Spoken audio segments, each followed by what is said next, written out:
Okey, UMNO dah buat keputusan iaitu tidak menyambung MOU, ya.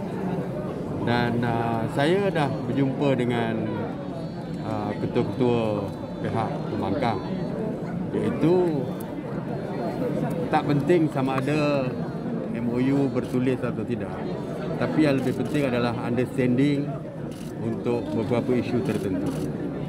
Seperti yang pertamanya dari segi akta yang kita bentang hari ini, ya, pindahan perlembagaan mengenai anti lompat parti, ya. Ada ke tak ada, janjian ke tidak ada, tapi persefahaman tu ada, iaitu kita nak supaya akta ini diluluskan bagi menyengkat lompat parti berlaku selepas pilihan raya nanti. Dan yang kedua, ada beberapa lagi persefahaman, iaitu untuk pendanaan politik, political fund yang kita dah sebut beberapa kali, untuk kita dari apabila parti-parti menerima dana daripada pihak tertentu, dana politik, perlu dizahirkan, perlu diperjelaskan daripada mana dapat dan sebagainya. Jadi itu antara perkara-perkara yang termasuk dalam persefahaman dulu waktu kita menandatangani MOU, dan beberapa persefahaman lain, ya, yang sama ada dari segi peguam negara, sama ada orang yang sama ataupun berbeza, pendakwa lain, peguam negara lain sebagai penasihat kerajaan. Jadi itu antara perkara-perkara yang telah kita bincangkan. Jadi soal sambung tak penting, ya. Yang pentingnya adalah persefahaman untuk kepentingan rakyat tu boleh kita teruskan. Itu yang penting.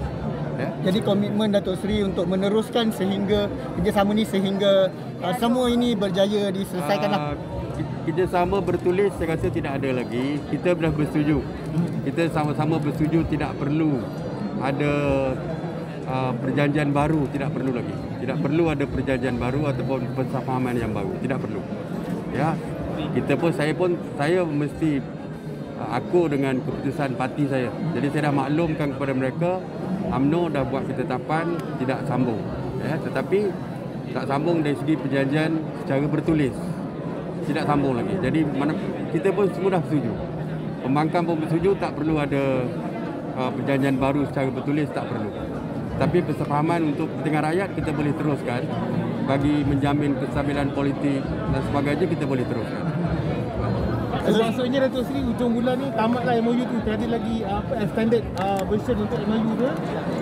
Sebenarnya dari segi MOU itulah di beberapa kali disebut bahawa yang jelas 31 Julai itu adalah tidak boleh mengadakan pilihan raya sebelum 31 Julai. Itu yang tak boleh, yang jelas. Dari segi tamat itu tidak ada di dalam MOU tersebut. Iaitu MOU hanya tamat apabila parlimen dibubarkan. Ya, parlimen dibubarkan. Itu yang jelas. Tapi yang pentingnya bukan seperti kita setuju, yang penting bukan sama ada perjanjian tu bertulis batal ke tak batal ke. Yang pentingnya adalah persefahaman untuk kepentingan rakyat yang sama-sama parti dah bersetuju, kita terus. UMNO sebagai contoh.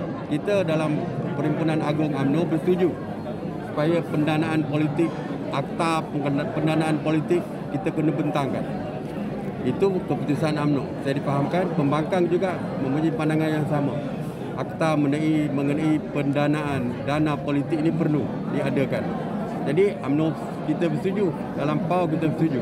Pembangkang pun bersetuju perkara yang sama perlu diadakan. Jadi ada perjanjian ke tak ada perjanjian, apa yang penting untuk rakyat dan sama-sama bersetuju kita teruskan. Jadi boleh kata selagi akta pendanaan politik ni tak selesai, Datuk Seri takkan bubar lah. Boleh kata macam tu? Apa dia parlimen? Tak ada PRU. Parlimen tu bila masa tak tergantung kepada mana-mana lah. Asalkan sampai waktunya saya dah anggap sesuai untuk dibubarkan, saya bubar lah. Kita bubar lah. Bila Datuk Seri? Bukan dah tahun ni lah. Sama ada tahun ni atau tahun depan.